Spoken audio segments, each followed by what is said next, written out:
They say Rome had laws for everything, even for who you could marry. And marrying your own daughter? That was punishable by death. Unless, of course, it was the only way to avoid being killed. The Senate floor smelled of marble dust and wine gone sour. Behind the pillars, whispers curled like smoke, naming one man. He walked in with a smile sharper than the sword meant for his neck. And at the altar, his bride was the only person who shared his blood and his last name. How far will a man go to stay alive? In Rome, that question wasn't philosophy, it was survival. The year was thick with paranoia. The emperor's shadow stretched across the Senate, and men vanished like spilled wine in the sand. Marcus Cassius Severus was next on the list. The charge? Treason. The evidence?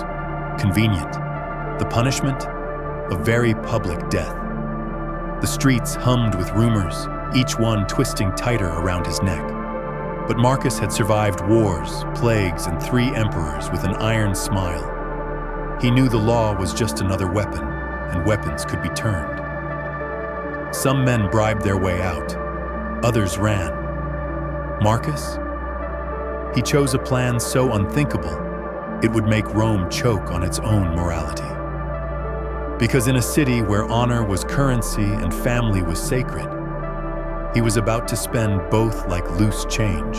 Rome's laws were like its streets, ancient, crooked, and full of traps.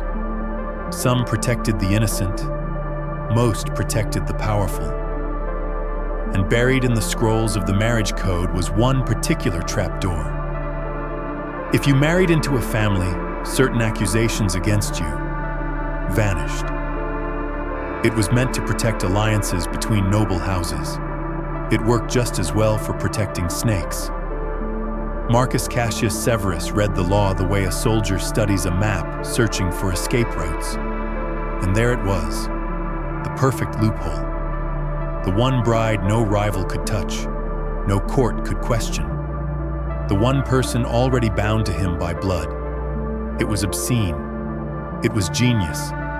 And in Rome, genius usually looked obscene. The law had been written to unite families. Marcus was about to unite his a little too tightly. Claudia Severina was the kind of beauty Rome liked to claim as its own. Skin like carved marble, eyes that could cut glass. Every man in the city wanted her, just not legally like this. She had been raised in the Severus villa, where luxury was a second language. Silk curtains, silver goblets, servants who bowed lower than necessary. But Claudia knew the real currency in Rome wasn't gold. It was secrets. Her father had taught her that. Now he was about to test whether she'd spend one for him. The proposal wasn't romantic. It wasn't even whispered. It was announced, like a business merger. Marry me and the law can't touch me. She stared at him for a long time. Not with shock. Marcus had trained that out of her years ago, but with calculation. Because in Rome, even love was a transaction, and this one came with a price tag that could choke the empire. The noose was tightening. Not the rope kind, the kind woven from whispers, sealed with wax, and delivered by imperial messengers. Gaius Marcellus Drusus was the emperor's favorite bloodhound. Once a soldier, now a prosecutor, he hunted men with the same precision he once used for enemies on the battlefield. And Marcus Cassius Severus had just become the scent on his boots. Drusus didn't rush. Predators never do. He sent letters, summoned witnesses, and let the rumors ferment like sour wine. The Senate loved a scandal almost as much as it loved a public execution. Marcus watched the walls close in, one accusation at a time. And while others might have begged for mercy, he measured the distance to his loophole. It was almost ready. Rome wanted a spectacle? He would give them one so obscene they'd forget what crime he'd actually committed. Livia Cornelia knew how to slip into a room without being noticed, and how to leave with half the room's secrets in her pocket. She arrived at the Severus villa draped in mourning black, the color of both grief and gossip. Claudia greeted her like an old friend, which in Rome meant they hadn't tried to kill each other yet. Over wine, Livia let her voice drop to a whisper. She spoke of Drusus, of the emperor's impatience, of senators sharpening their knives. Then she slid the real dagger. Your father's plan. It won't save him. It will bury him. Claudia smiled faintly, the kind of smile that could mean anything. Livia topped up her cup and delivered the punchline. In this city, the only thing more dangerous than sleeping with your enemies is sleeping with your family. Claudia laughed. It wasn't a happy sound. The mask was not invited to parties. He didn't need to be. People brought their secrets to him like offerings to a temple, except this temple traded in flesh, rumor, and ruin. Once a slave in Marcus's household, he had earned his freedom the way some men earn scars. Now, he drifted through Rome's underbelly, a face half hidden by burn scars, collecting truths the way misers collect coins. And he knew about the wedding. Everyone in the city did, but the mask knew more. He knew who would attend, who would object, and who could be persuaded to do either for a price. When Marcus's name came up in conversation, the mask only chuckled. Marrying your daughter to stay alive, he said, is like drinking poison to cure a cough. And poison was something he knew how to sell. The wedding was everything Rome loved: gold, marble, and scandal. The Severus villa blazed with torches, casting long shadows that clung to the walls like gossip. Guests arrived in silks and jewels, pretending not to stare too hard at the bride and groom. The musicians played sweetly, but the rhythm felt off like a funeral march wearing perfume. Marcus stood tall, every inch the dignified senator, as if the whole city wasn't choking on the rumor. Claudia walked beside him, her face carved from ice. No blush, no smile, just the steady gaze of someone walking into a contract. When the vows were spoken, the applause was polite. But beneath it, you could hear the real soundtrack, the whisper of reputations being buried. Someone muttered, "Only in Rome." Someone else replied, "Not for long." The laughter that followed was sharper than any sword. The wedding night was not a night at all. It was a negotiation. The bridal chamber smelled of incense and cold stone, not roses. 2 goblets of wine sat untouched on the table because both knew better.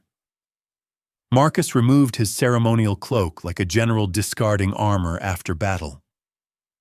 Claudia did not look away. She had nothing to fear from the man who had raised her, and everything to fear from the man who had married her. They spoke quietly, voices low enough to be mistaken for intimacy. In truth, they were setting terms: who would be seen together, who would speak for whom, and how much of this marriage needed to be real. Outside, the household whispered. Inside, father and daughter signed their unholy pact without ink. When they finally lay down, it was back to back. In Rome, that was as close to love as some marriages ever got. News of the marriage spread faster than a fire in the Suburra. By sunrise, the whole city was drunk on the scandal. In the Forum, merchants pretended to haggle while trading jokes about the wedding night. At the baths, senators avoided Marcus's gaze, but not his name. Even the temples weren't safe. Priests prayed louder, as if volume could drown out sin. The emperor listened in silence. He didn't laugh, didn't scowl, just drummed his fingers on the arm of his throne. A marriage might protect Marcus from the courts, but not from imperial suspicion. Meanwhile, the people of Rome were split. Half were scandalized, the other half were entertained. And in a city that valued entertainment over morality, Marcus might just survive. Still, the whispers kept growing teeth. Teeth had a way of biting, and the first bite was already aimed at his throat.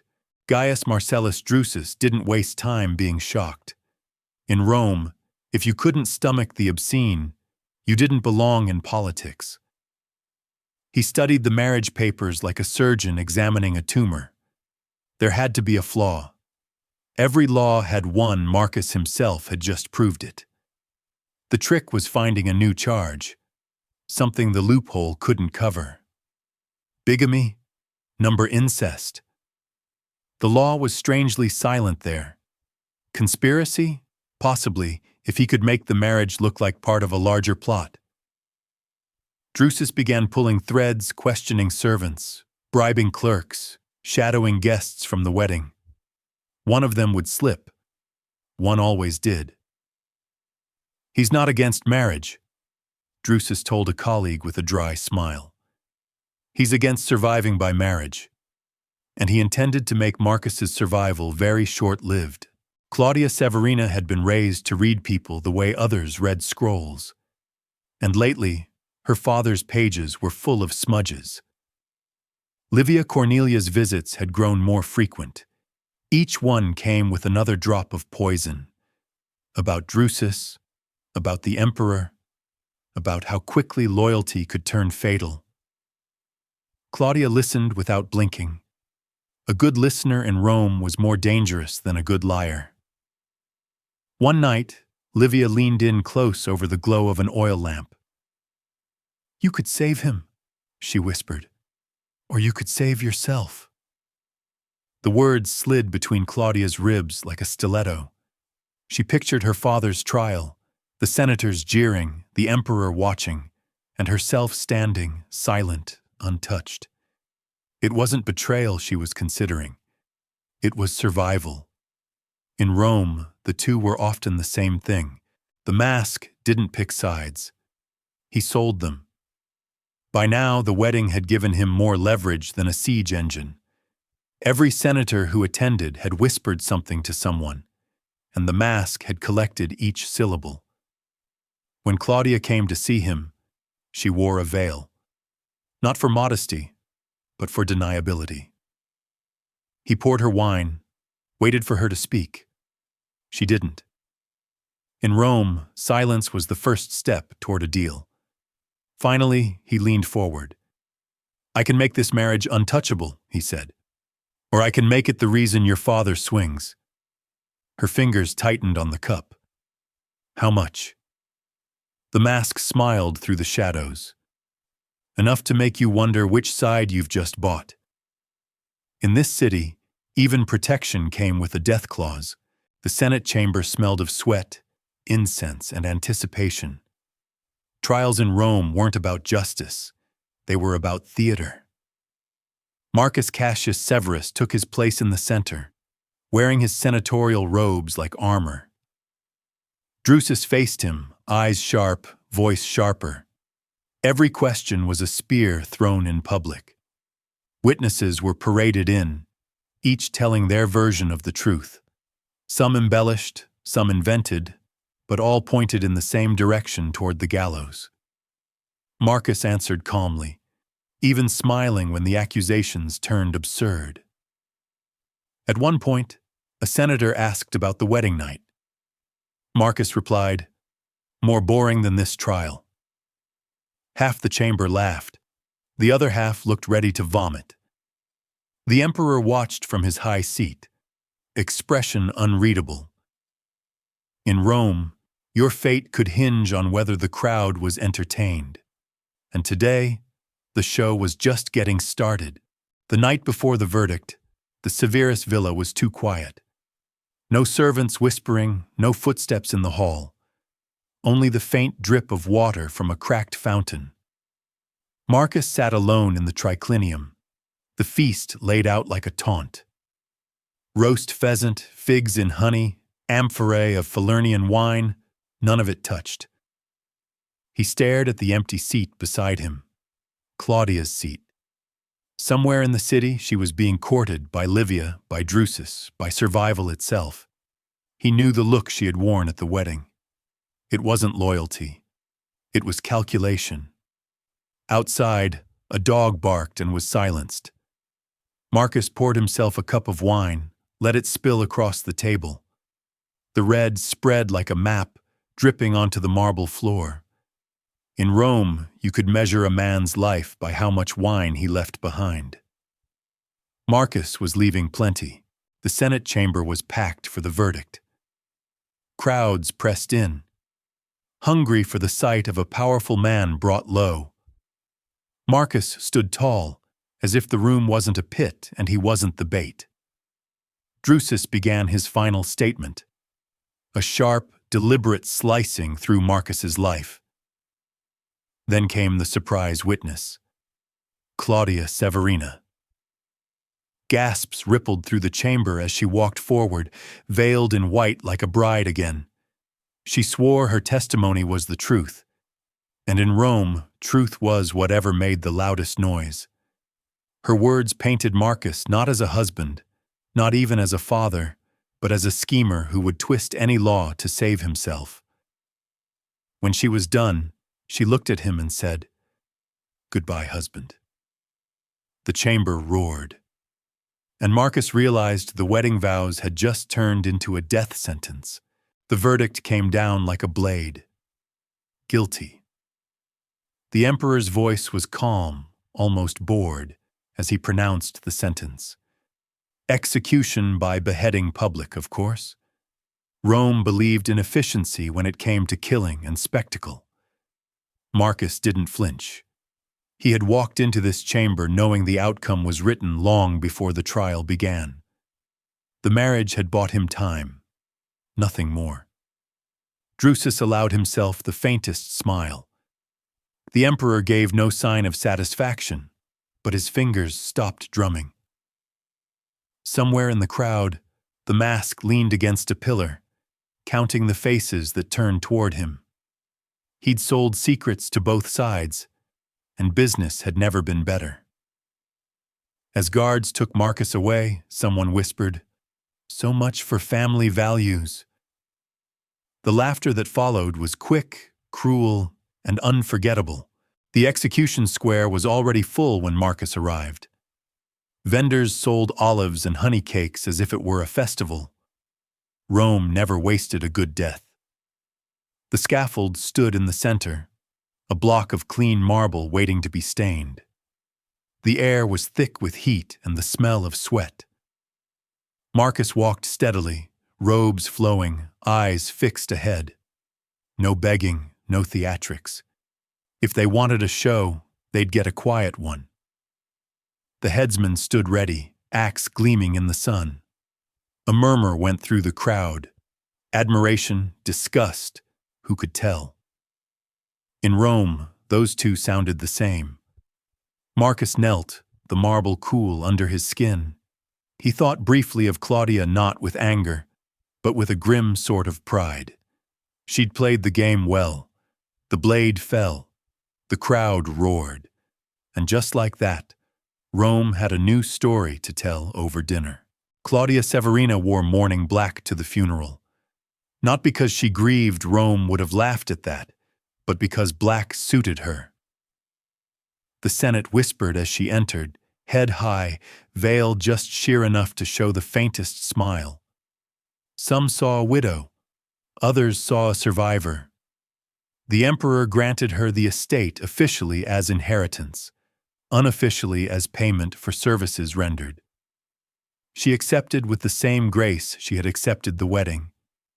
In the streets, the people gossiped. Some called her a victim. Others called her the sharpest mind in Rome. Either way, she was alive, and in this city, that was victory. At night, alone in the villa, she poured herself a glass of her father's favorite wine. She didn't drink it.